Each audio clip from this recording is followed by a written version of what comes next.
कहते हैं कि दुनिया की 7 अरब आबादी में से 2 अरब आबादी ऐसी है कि जो हर साल अपनी बर्थडे सेलिब्रेट भी करते हैं, केक भी काटते हैं, उस पर कैंडल्स भी लगाते हैं, अपना बर्थडे बैश भी करते हैं। लेकिन डॉक्यूमेंटेड हिस्ट्री में दुनिया में सबसे पहली सालगिरह इजिप्ट के अंदर फिरौन की मनाई गई। और ये फिरौन का जन्मदिन नहीं था, ये वो दिन था कि जब फिरौन को एक आम इंसान के स्टेटस से सो कॉल्ड खुदा का स्टेटस दे दिया गया और हर साल इसकी कॉरोनेशन की जाने लगी।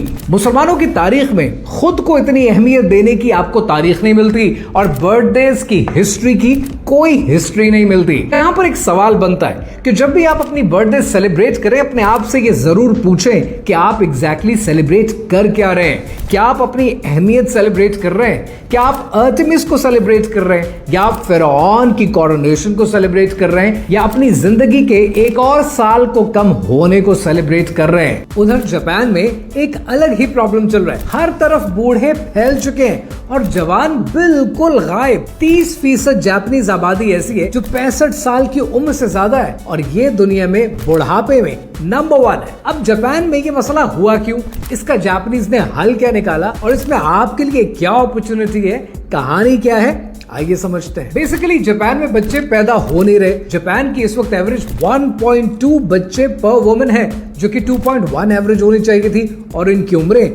उम्रें 84 साल की एवरेज हैं, यानी हमारी अम्मियों की, दादियों की उम्रों से ज्यादा इनकी जिंदगी है। अब मसला ये हो गया कि काम करने वाले कम हो गए और रिटायरीज ज्यादा। 2040 तक 11 मिलियन वर्कर्स खत्म हो जाएंगे। पेंशन तो नाम की है, लेकिन सोशल सिक्योरिटी के पसीने छूटने लगे हैं। अब ये लोग बूढ़े रिटायर होने के बाद चाय पराठे मोड में जिंदगी गुजार रहे हैं। अब इस मसले का जापान ने हल क्या निकाला?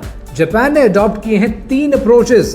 पहली अप्रोच ये कि अगले 5 साल में जापान लेकर आ रहा है पूरी दुनिया से इमिग्रेशन के नाम पर लोगों को इंपोर्ट करके अपने वर्कर्स पैदा कर रहा है। 8 लाख लोगों की जरूरत है और इन हाईली स्किल्ड वर्कर्स को काम मिलेगा टेक में, हेल्थ केयर में, ट्रांसपोर्ट में।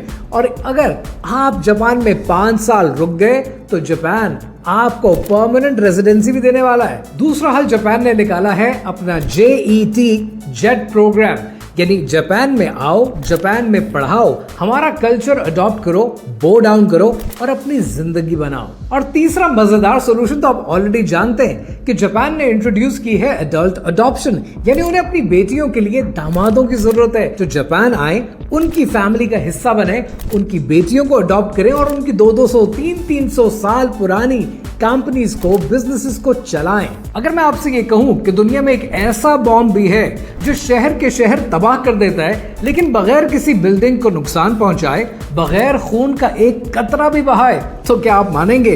Well, a bomb like that does exist और इसे कहते हैं ग्रेफाइट बॉम्ब। कुछ लोग इसे सॉफ्ट बॉम्ब भी कहते हैं और ब्लैकआउट बॉम्ब भी कहते हैं। ये बॉम्ब करता क्या? ये बॉम्ब बगैर किसी बिल्डिंग को नुकसान पहुंचाए, बगैर किसी इंसानी जान को जाया किए बगैर एक ही काम करता है। इसका एक मकसद होता है और वो मकसद ये होता है कि पूरे शहर के ग्रिड सिस्टम को, बिजली के निजाम को तबाह बर्बाद कर दिया जाए। ये बॉम्ब जब फेंका जाता है तो ये हवा के अंदर माइक्रोस्कोपिक कार्बन फिलामेंट्स को रिलीज कर देता है। ये फिलामेंट बिजली की तारों पर, ट्रांसफॉर्मर्स पर गिरते हैं, शॉर्ट सर्किट होता है और पूरे शहर के अंदर ब्लैकआउट हो जाता है। आज ये बॉम्ब अमेरिका के पास है, यूके के पास है, फ्रांस के, रशिया के, चाइना के पास है, साउथ कोरिया के भी पास है। अब जरा 1 मिनट के लिए सोचें कि अगर आपका बिजली का निजाम तबाह हो जाए तो आपका निजाम जिंदगी चौपट होकर रह जाता है। आपका पंखा, एसी, फ्रिज कुछ नहीं चलता, आपका मिलिट्री मसल कुछ नहीं कर सकता। अब जरा इस्लामी रिवायात को देखें। इस्लामी रिवायात हमें बार बार ये बताती हैं कि जब दुनिया में आखिरी जमाने में जंगें होंगी, वो बड़े हथियारों से नहीं होंगी, वो सेल्फ डिफेंस की बेसिस पे होंगी। लेकिन क्या हमने बिजली के ऊपर अपनी इस डिपेंडेंसी को कभी खत्म करने के बारे में सोचा? कभी हमने सेल्फ डिफेंस के बारे में सोचा?